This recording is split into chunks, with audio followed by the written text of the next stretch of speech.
akkam jirtu fayyaa keessanii nagaa keessanii nageenyi faraarri waaqayyoo lafa jirtanitti hunduma keessanii waa baay'atu abbaan eebbu koga yaa'u jimaata gadu waan ta'eefi bakka ta'e deemnee turre abbaa eebbutti waan ta'e agarsiifachuudhaafi nama ta'etu waan ta'e nu badhaase achiimmoo abbaa eebbutti agarsiifannee itti himannee isaan booda itti agarsiifanne jechuudha.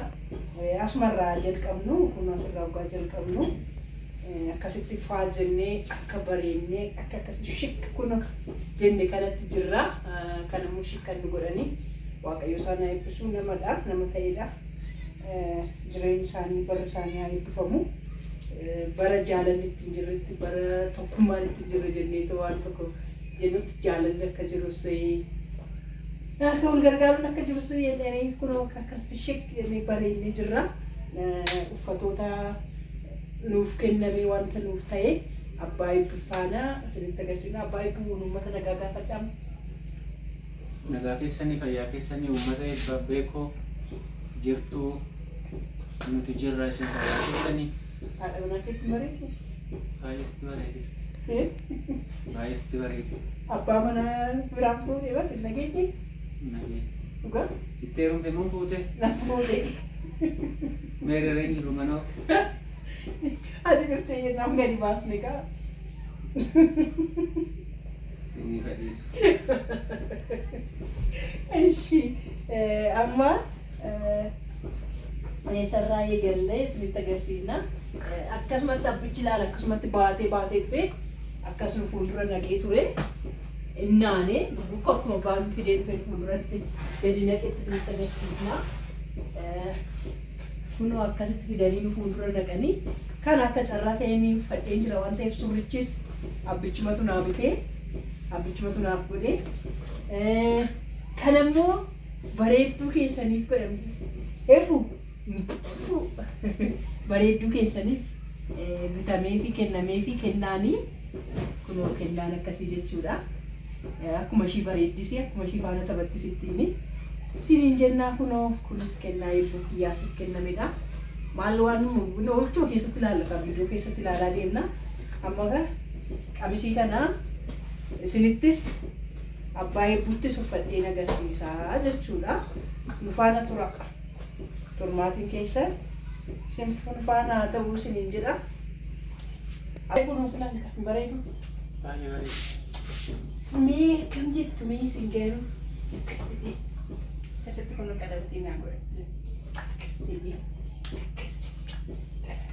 Baay'ee bareeda tu. Juga? Bareeda. Shangkatan teh miti? Shangkatan teh daawwattoota kun irraa bareeda miti. Naqallisee jechuudha shankatachummaa jechuun yaa Sidaa kooni. baay'ee bareeda. Ana tanatu si sosobaare.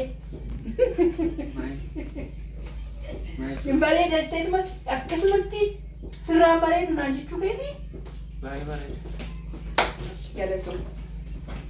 Ati ana duraan itti agarsiisa.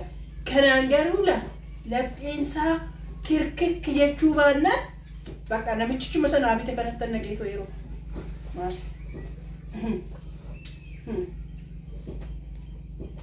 Kanas kun akkasitti uffadhee isinitti agarsiisa. Waa. Ada mana nama narrada. Edaa! Na fuudhanii jennee.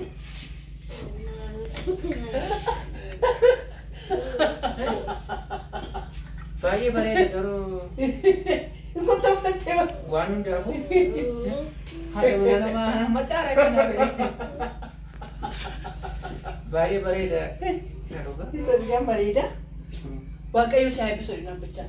Waaqayyo si haa eebbisu, jireenyi kee haa eebbifamu, barri kee haa eebbifamu, maatiin kee haa eebbifamanii, miliyoona godhee siif haa kennu. Amma miti bakka haadha manaadhuma nama hin bareedu? Baay'ee bareeda. Hin bareedu? Hin bareedda.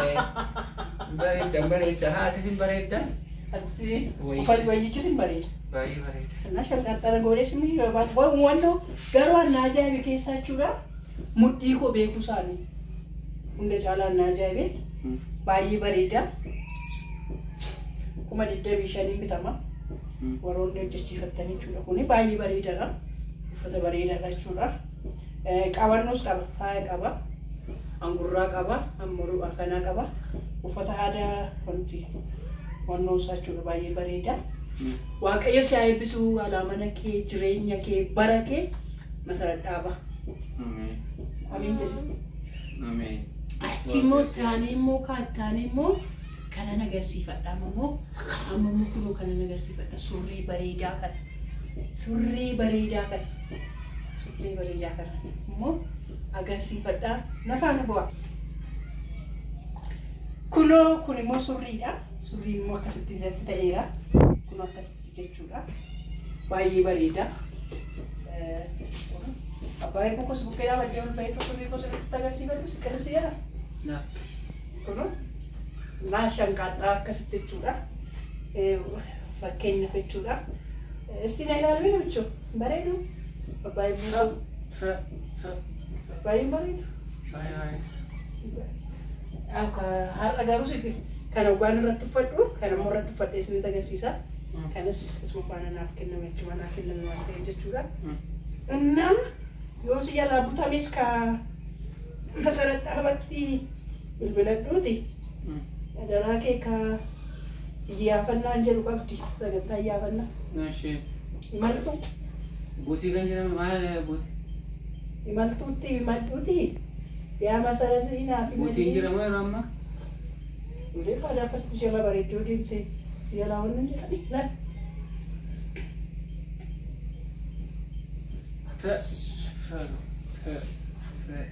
Bareedu gala bareedu.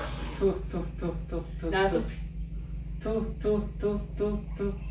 Naa waaqayyo si haa eebbisu, eebbifame jennaani. Rabbii baay'ee bareeda. Innaa akkasidha. Innaan immoo maali? Afaan immoo waan naan jira jiru. Kan bareedduu koo. Isinirraa maddi. Akkam jirtu dhimmi daawwattoota keessanii. Hayi jedhin. Hayi jedhin. Hayi jedhin. Hayi jedhin. Bareedduu koo. Jedhin. Innaa kana fakkaataa. Akkas fakkaataa. Kunis uffata halkanii bareedaasaa naaf laatte. Eebbifame jedhaan. Kuko uffata kunoo gaashaan ta'e. Uffata halkanii laala kunoo. Shakka si jettee nyaata kanaan. Baay'ee si bareeddi. Baay'ee. Kophee argite? Amazing. Stilaal kophee. Maal ko birrii meeqa si baala si hojjete seetii ko. Kopheenis kana. Uffata afaan jechuudha.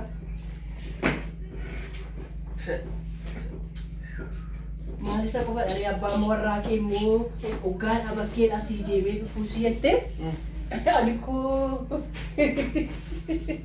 hunda caalaa na kofachiise buna naaf kennanii magaalaa Finfinnee keessa teessee isuma namni hoggaa ishii dubbisuu ishiidhaaf fideerraa kana jechuun amma of kennuun ishiidhaan magalee nama agarsiisa.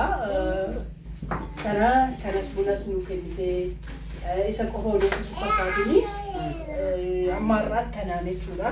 Interviidhaaf hoggaan barbaadamu wayii taaksiidhaan deema. Gaashtaammee qofatu raayidiidhaan yeroo tokko na fudhatan malee tiraanspoortiidhumaan hin deemu. Garuu ishiin adda ishii godhee konkolaachisaa manatti na hirtee manaa na fuudhee manatti deebisee na gashee ijoollee kootiifis anaaf qofaa miti beekoodhaafis wayyaan kennameera. Wayyaan kennamee sararaan immoo amma waraabbii irraa hawwatutti immoo ijoollee koo kunuunsitee achi dhallee laaqanee yeroo lama nyaanne waraabbii jechuudha. Laaqanee ijoollee koo affeertee beekoo. Laaqana yeroo lama nu affeertee jechuudha. Laaqana nu affeertee manatti nu deebistee ijoollee keenya eebbaan jira, beekoo jirti, dooniin jirti. Isaan kana hunda faana fudhadhee deemee isaan faana nu kunuunsitee haddadha jechuudha. Amma miidiyaa irratti ilaalamtu oliidha Masarat Dhaabaa. Miidiyaa irratti miidiyaa irratti nama gaarii jechaa turre. Ani odoon ishiin beekun odoon dubbila ishiin argatin yeroo baay'ee gaarummaa ishee sittanii Oromoodhaaf qaaliidha. Oromoodhaaf akkasidha. Ilaa Masarat jedhee yeroo baay'ee sittanii maan ture. Akkuma jedhe mamman jedhe mul'atan argamte. Akkasumallee ati waan nu biran jirree fi eebbaaf illee daayipparii bitameera. Qarshii daayipparii kennitee fi daayipparii ittiin baabatamu jettee 10,000 gashitee fi Waaqayyo si haa eebbisu miliyoona siif haa kennu miliyoonota baay'ee siif haa kennu Waaqayyo si haa eebbisu eebbi guddaan eebbi waan hundumaa mana kee haa seenu jireenya kee haa seenu masii. Yeroo yartutti immoo Oromiyaa 11 irratti wayinuma 11 meeshaa beeksa sagaaraan kookoo sirruma jette waan tokko gorre Oromiyaa 11 yookiin Oromiyaa 11 sirruma yeroo irratti hin darbaa yoo akkam fudhatee ji'a tokko caalu ji'a tokko yoo turu amma ediitingi ta'e amma warroonni nu dura waraabama waan jijjiiraniif jechuudha. Yeroo sanitti isinii beeksifna itti gaafa inni gadhiifamuuf torbee tokko hafuu masii bilbilee isiniin beeksisaa akkasumallee sheerii isinii kan godha Oromiyaa 11 irratti nu eegaa nu daawwadhaa isiniin jenna akkasumas immoo Masarat Soofmar YouTube anjedhu qabdi dhaqaatoo subscribe godha akkasumallee TikTokii qabdi TikTokii ishii follow godha yaa fuula Facebook ishii asitti muun barbaachisu isiniyyuu beektu follow godhaa isin jira yeroo hundaa Oromoodhaaf qaaliidha Oromoodhaaf waan hundumaa achirratti dabarsiti gaazexeessituu cimtuu jaalatamtuu Masarat Dhaabaa guddaa isaas galateeffannaa baay'ee si jaalanna Waaqayyo koo dachaadhaan si haa eebbisu eebbifamii horii bulii ijoollee keetiin argadhu siin jenna waan ati nuuf goote hundumaadhaafu galata guddaa siif gashina atis waan jettu nu qabatte carraa. Waaqayyo si haa eebbisu Masarat barri kee jireenyi kee maatiin kee sanyiin kee eebbifamu miliyoonotaanii Waaqayyo siif haa kennu yeroo hundumaa eebbifamii waan hundumaatiin ulfinaa fi guddina guddaa Waaqayyo siif haa kennu baay'ee si jaallanna.